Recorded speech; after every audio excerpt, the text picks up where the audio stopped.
Transit এই কথাটা India to Bangladesh, Bangladesh to India, এটাকে ট্রানজিট বলে না।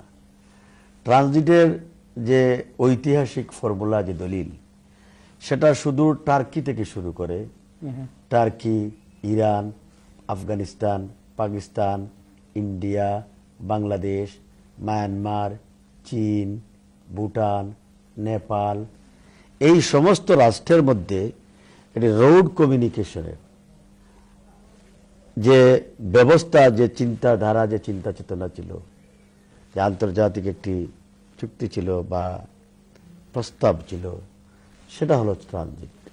আর এখন Bangladesh, India to Bangladesh, Bangladesh to India, এই যে ট্রানজিট, এটাকে ট্রানজিট বলা যায় না, এটা একটি করিডোর। এটা সেফ বাংলাদেশের উপর দিয়ে ভারতীয়দের রাস্তা তৈরি করে দেওয়া হচ্ছে। কেন বাংলাদেশের উপর দিয়ে ভারত এই রাস্তা চায়? তারা এই কারণে চায়,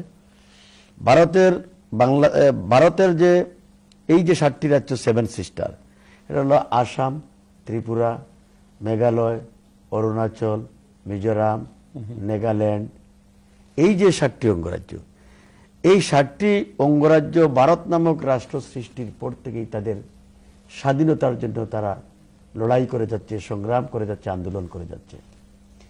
এবং এই স্বাধীনতাকামী 7টি অঙ্গরাজ্যকে দাবিয়ে রাখার জন্য, দমিয়ে রাখার জন্য ভারত দিল্লি থেকে শাসন করতে, তাদের ফুয়েল পাঠাতে, তাদের ত্রাণ, তাদের সামগ্রী পাঠাতে, তাদের সোলজার পাঠাতে, তাদের আর্মস অ্যামিউনিশন পাঠাতে 3 দিনের মতো সময় লাগে, দিল্লি টু 7 সিস্টার।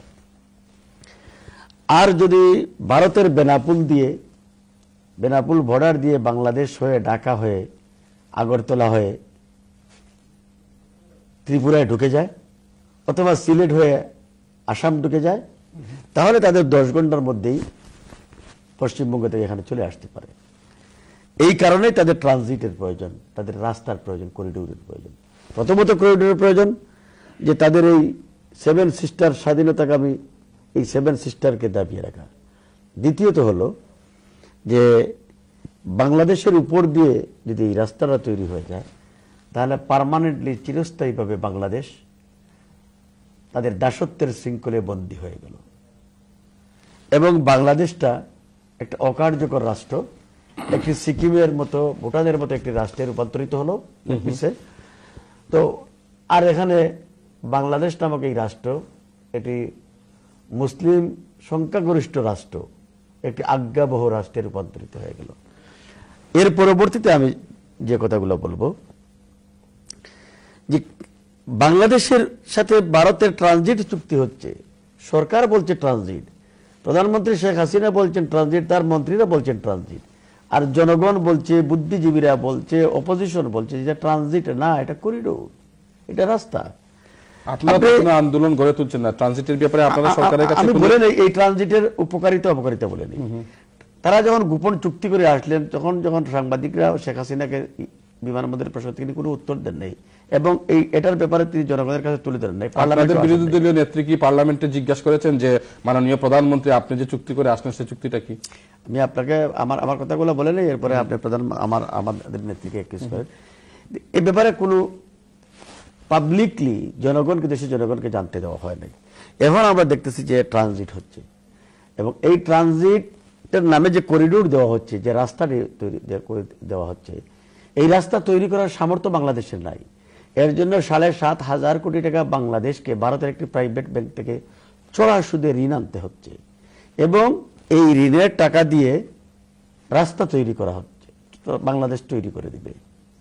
আবার এই ঋণের কন্ডিশনে ভারত যে কন্ডিশনটা দিয়েছে চুক্তিটাতে, তাদের টাকা দেওয়া ঋণের, বলেছে যে এই রাস্তা তৈরি করতে, এই রাস্তার মাঝে যে সমস্ত ব্রিজ, কালভার্ট তৈরি হবে, এর জন্য সকল মেটেরিয়ালস ভারত থেকে কিনতে হবে। আপনি পাথর বলেন, বালি বলেন, আপনি যা কিছু আছে, এবং ইঞ্জিনিয়ারিং এফোর্টস বলেন, সব কিছু 80% ভারত থেকে নিয়ে আসতে হবে, 20% বাংলাদেশ থেকে দিবেন। অর্থাৎ আমার বাড়ির উপর দিয়ে আপনাকে রাস্তা দিব, আমার টাকা নাই, আপনি আমাকে কড়া সুদে ঋণ দিবেন, আবার আপনার কথা মতো সামগ্রী কিনে রাস্তা তৈরি করে দিব, আপনার ইকুইপমেন্টস, আপনার ইঞ্জিনিয়ারিং এফোর্ট সবকিছু আমাকে বহন করতে হবে।